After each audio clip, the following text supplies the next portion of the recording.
Good evening, and welcome to Renton Civic Theater presents Scary Stories to be Told in the Dark.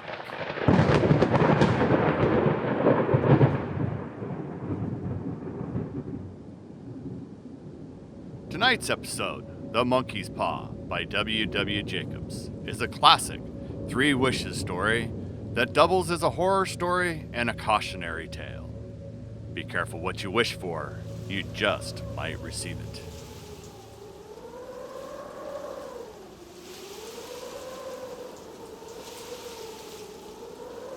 Without. The night was cold and wet, but in the small parlor of Laburnum Villa, the blinds were drawn, and the fire burned brightly. Father and son were at chess, the former who possessed ideas about the game, involving radical changes, putting his king into such sharp and unnecessary perils that it even provoked comment from the white-haired old lady, sitting placidly by the fire. "Hark at the wind," said Mr. White, who, having seen a fatal mistake after it was too late, was amiably desirous of preventing his son from seeing it.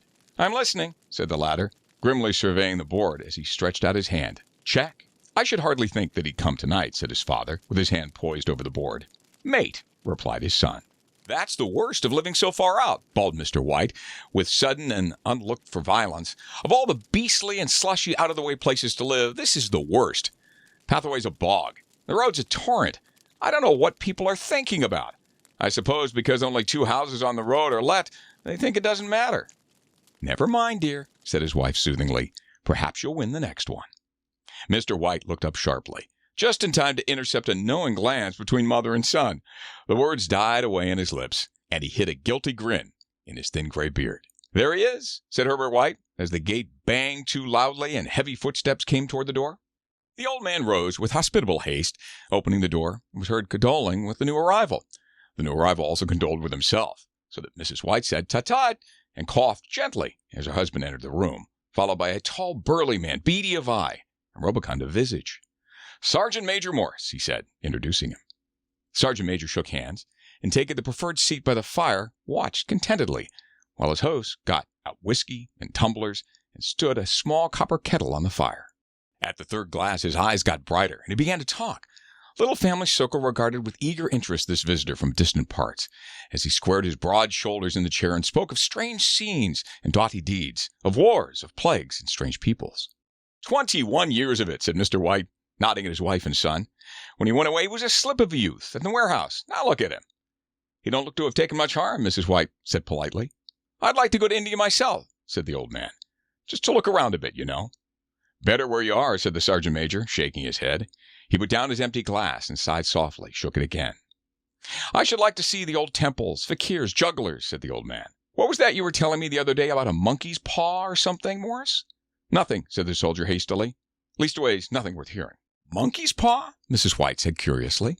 "Well, it's just a bit of what you might call magic, perhaps," the sergeant major offhandedly said. His 3 listeners leaned forward eagerly. The visitor absent-mindedly put his empty glass to his lips and then set it down again. The host filled it for him.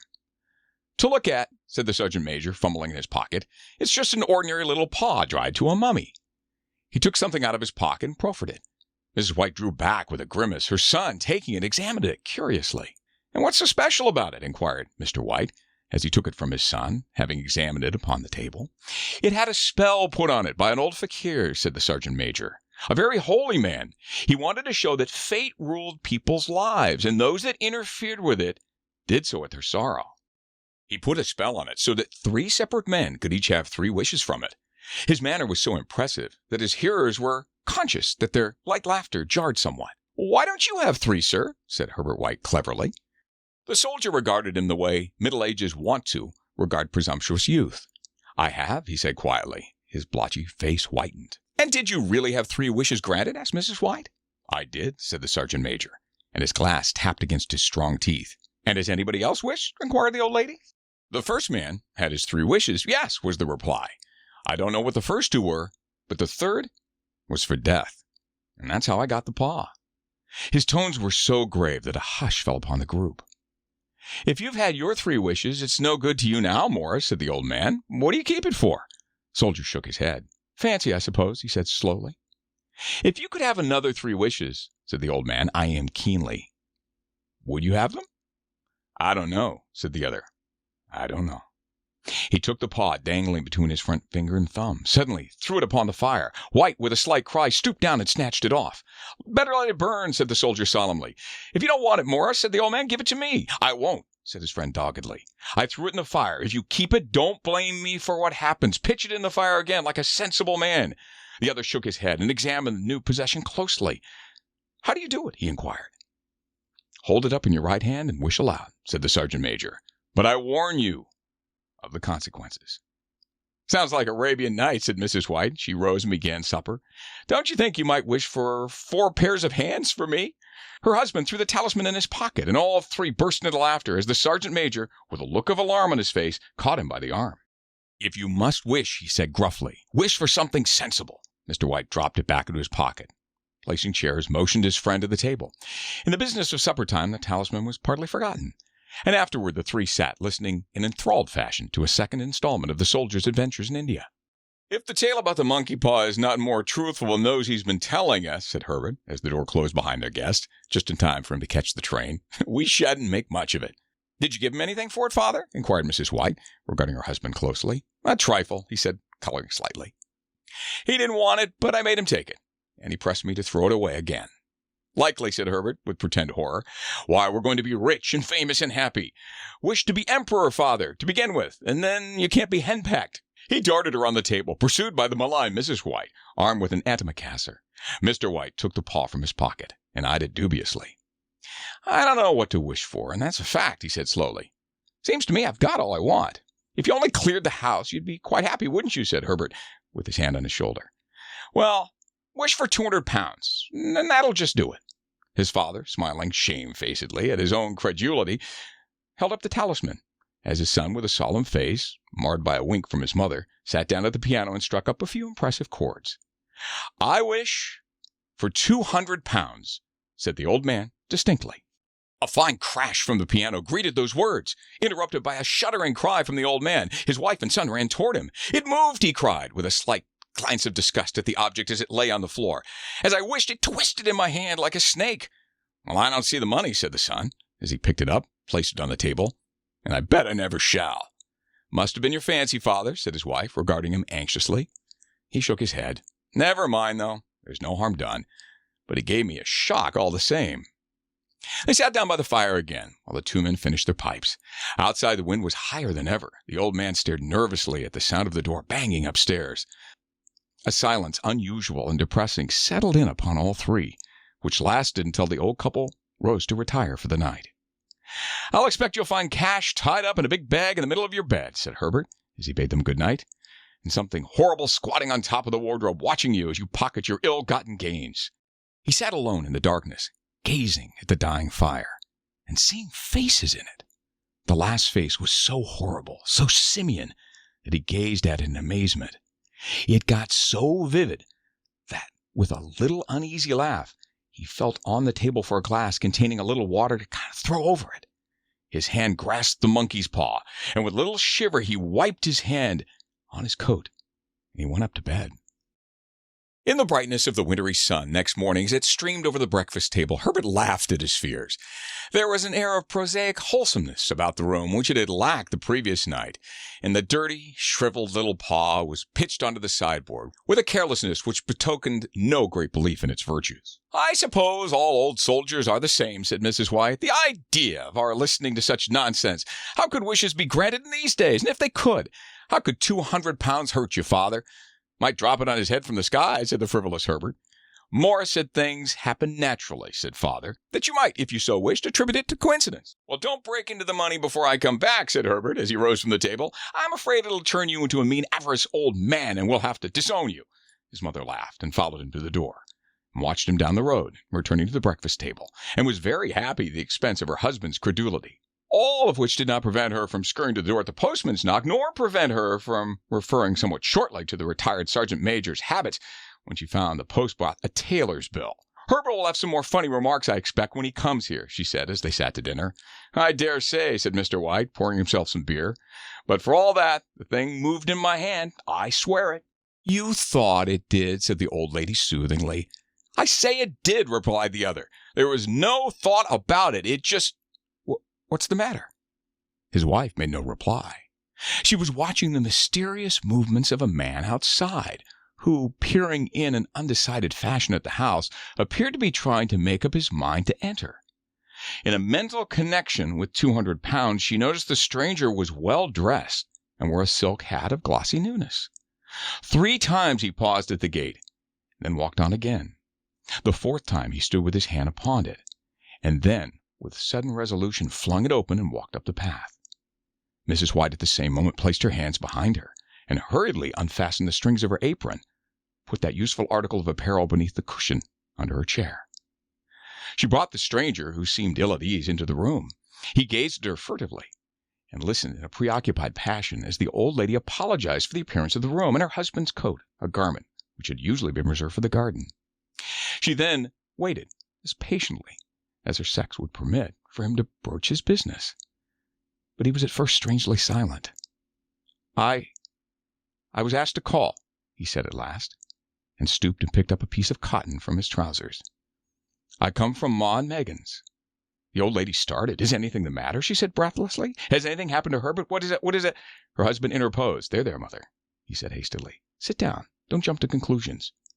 You've not brought bad news, I'm sure, sir. And he eyed the other wistfully. I'm sorry, said the visitor. Is he hurt? Demanded the mother. The visitor bowed in assent. Badly hurt, he said quietly, but he's not in any pain. Oh, thank God, said the old woman, clasping her hands. Thank God for that. She broke off suddenly, as the sinister meaning of the assurance dawned upon her, and she saw the awful confirmation of her fears in the other's averted face.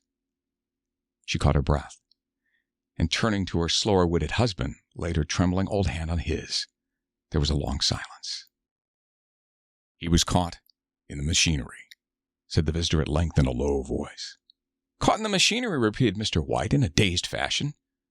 Yes.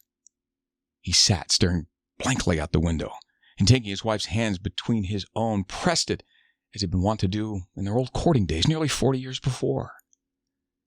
He was the only one left to us, he said gently, turning to the visitor. It's hard. The other coughed and, rising, walked to the window. The firm wish me to convey their sincere sympathy with you and your great loss, he said, without looking around. I beg that you will understand I'm only their servant and merely obeying their orders. There was no reply. The old woman's face was white, her eyes staring and her breath inaudible. On the husband's face it was a look such as his friend, the sergeant, might have carried into his first action. I was to say that Ma and Megan's disclaim all responsibility, continued the other. They admit no liability at all, but, in consideration of your son's services, they wish to present you with a certain sum of compensation. Mr. White dropped his wife's hand, and rising to his feet, gazed with a look of horror at the visitor. His dry lips shaped the words, How much? 200 pounds, was the answer. Unconscious of his wife's shriek, the old man smiled faintly, put out his hands like a sightless man, and dropped in a senseless heap on the floor. In the huge new cemetery, some 2 miles distant, old people buried their dead, and came back to a house steeped in shadow and silence. It was all over so quickly. At first they could hardly realize it, and remained in a state of expectation as though something else would happen, something else which would lighten the load, too heavy for old hearts to bear. But the days passed, and the expectation gave place to resignation, the hopeless resignation of the old, sometimes miscalled apathy. Sometimes they hardly exchanged a word, for now they had nothing to talk about, and their days were long to weariness. It was about a week after the old man, waking suddenly in the night, stretched out his hand and found himself alone. The room was in darkness, and the sound of subdued weeping came from a window. He raised himself in bed and listened. Come back, he said tenderly. You'll be cold. It's colder for my son, said the woman, who wept afresh. The sound of her sobs died away on his ears. The bed was warm, his eyes heavy with sleep. He dozed fitfully and then slept, until a sudden wild cry from his wife awoke him with a start. The paw, she cried wildly, the monkey's paw. He started in alarm. Where is it? Where's the matter? She came stumbling across the room toward him. I want it, she said quietly. You've not destroyed it. It's in the parlor, on the bracket, he replied. Why? She cried and laughed together and, bending over, kissed his cheek. "I only just thought of it," she said hysterically. "Why didn't I think of it before? Why didn't you think of it?" "Think of what?" he questioned. "The other 2 wishes. We've only had one." "Wasn't that enough?" he demanded fiercely. "No," she cried triumphantly. "We'll have one more. Go down, get it quickly, and wish our boy alive again."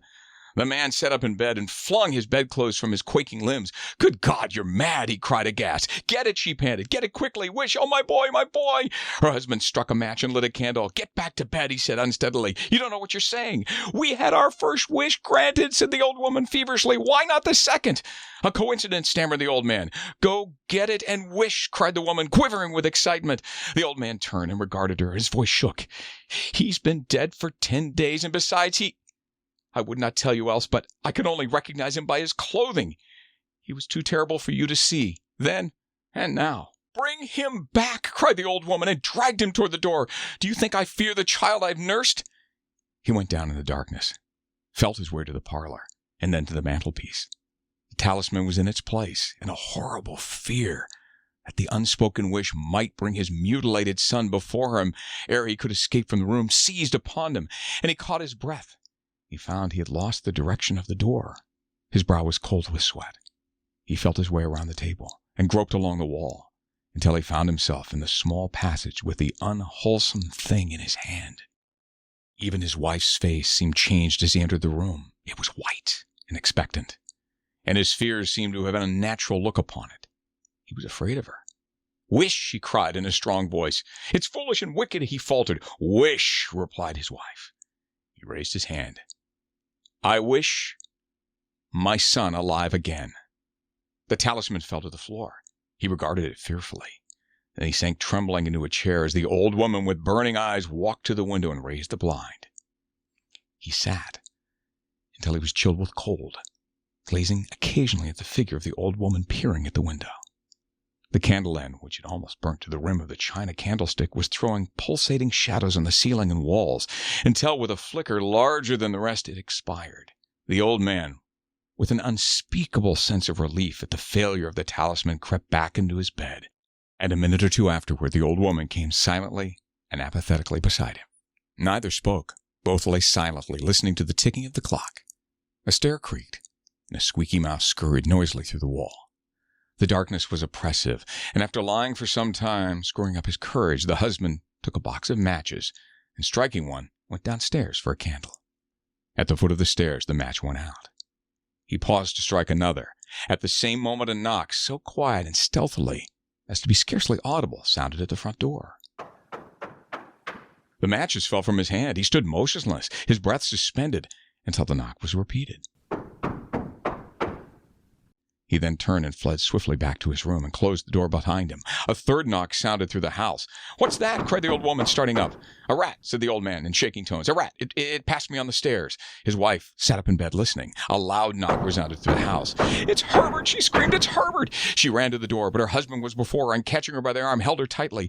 "What are you going to do?" he whispered hoarsely. "It's my boy, it's Herbert," she cried, struggling mechanically. "I forgot I was 2 miles away. What are you holding me for? Let me go. I must open the door." "For God's sakes," he said, "don't let it in," cried the old man, trembling. "You're afraid of your own son?" she cried, struggling. "Let me go. I'm coming, Herbert, I'm coming." There was another knock, then another. The old woman, with a sudden wrench, broke free and ran from the room. The husband followed to the landing and called after her appealingly as she hurried downstairs. He heard the chain rattle back and forth, the bottom bolt drawn slowly and stiffly from the socket. Then the old woman's voice, strained and panting. "The bolt!" she cried aloudly. "Come down, I can't reach it." But her husband was on his hands and knees, groping wildly on the floor in search of the paw. If he could only find it before that thing outside got in. A perfect fusillade of knocks reverberated through the house, and he heard the scraping of a chair as his wife put it down against the passage at the door. He heard the creaking of the bolt as it came slowly back. And at the same moment he found the monkey's paw, and then frantically breathed his third and last wish. The knocking ceased suddenly, although the echoes of it were still in the house. He heard the chair drawn back and the door open. A cold wind rushed up the staircase, and a long, loud wail of disappointment and misery from his wife gave him courage to run down to her side, and then to the gate beyond. The street lamp flickering opposite shone on a quiet and, deserted road.